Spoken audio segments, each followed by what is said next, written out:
Let's say you have two options to choose. Option one, meet Alex, who likes to drive an expensive car but can't quite remember the length of its lease term. He lives in a building with a doorman who knows his name. Yeah, you hear right, a doorman. Option two, now let's meet Ben. Ben drive a decent car but owned, not leased. He lives in an apartment where the only doorman is the wind. And honestly, the wind has terrible customer service because it just slams the door in his face anyway. So, tell me, which of these two options would you choose? Alex or Ben? I bet you choose Alex without hesitation, right? Well, I forgot to tell you one little detail about them. Both earn the exact same salary, $70,000 a year. Now, let me give you one more chance to choose. I'm a generous guy, so take your time.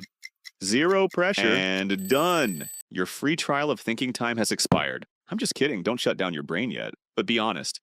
Did that salary information change something for you? To everyone else, Alex is winning. He looks like money. Ben looks like he's still waiting for his life to start. But money has a gravity of its own. Invisible, constant, pulling on every dollar the moment it lands in your hands. And these two men are experiencing two completely different gravitational fields. Alex is in high orbit around his own lifestyle, while Ben is quietly building an escape. This is the part almost nobody tells you. A higher income doesn't mean more freedom, or not even wealth. And that is exactly what we are going to break down in this video. Let's begin. Most financial gurus want you to fight your gravity with willpower. Tips from them sound like always. Skip the coffee, bring your homemade lunch to work every single day, or move into a building where the front door is completely broken so you don't have to tip a doorman. It misses the point entirely. This was never a willpower problem, it's a weight problem. Picture your income as a rocket engine. Pure thrust, built to lift you. Now picture every fixed cost in your life as ballast strapped to that rocket. The lease, the rent that's one size too big, the upgraded cloud storage plan you only need because you refuse to delete 40,000 blurry photos. Each one is small on its own, but together, they're the reason the engine roars and the rocket barely leaves the ground. Here's the trap. When that engine gets bigger, a raise, a bonus, a promotion, most people don't use the extra thrust to climb. They strap on more ballast instead. A better lease, a better address, new streaming app just to watch The Office again. No, God! No, God, please, no! No! No! No! The engine works harder every year and the rocket sits exactly where it started. But escaping gravity was never about a stronger engine. It's about how much dead weight you're asking that engine to carry. The moment you stop adding weight to your rocket and redirect money to upgrade it, you will lift the rocket right away to the stars. Not really. For a long time, nothing visibly happens.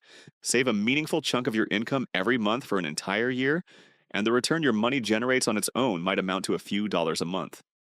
That's it. Your own labor is still doing nearly all of the lifting.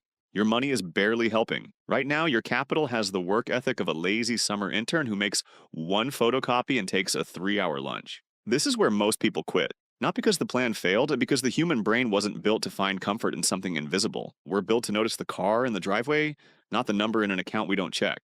But the ones who stay reach a quiet, specific moment. The point where what your money earns on its own finally matches what you're able to save with your own hands.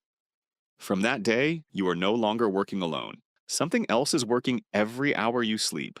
While you're face down, drooling into your pillow and dreaming about something weird, matching your effort without needing rest. Delay that moment by even a few years. Spend the money instead of feeding it forward. And the cost isn't measured in the dollars you spent. It's measured in the years of your own life you'll owe later, working to make up for time your money should have spent working for you. There is a precise point, different for every person, where what your money earns adjusted for the cost of living finally outweighs everything your lifestyle demands to survive. At that point, the first stage of your rocket falls away. Your own labor, the thing that had to fire every single day just to keep you aloft, is no longer required. You've left orbit. What's left moves on its own, indefinitely, through good years and bad, without needing you to keep feeding the engine. None of this was ever about the size of your salary or the address on your lease. Those were never escape. They were just a more expensive orbit, one that felt like winning because it was easy to see. The only thing that was ever real is time, not the number on the price tag. The years of your life that number is quietly asking you to hand over. So stop asking whether you can afford something this month. Instead, start asking what it costs you 5 years from now in a life you'll never get to live twice. The goal was never to deprive yourself. It was to stop feeding a gravity that will never let you go and build something that one day finally lets you leave. If you didn't like the jokes in this video, which I don't believe for a second, because hey, you made it all the way to the end, you can check out my other videos where I actually restrain myself and take a more serious approach.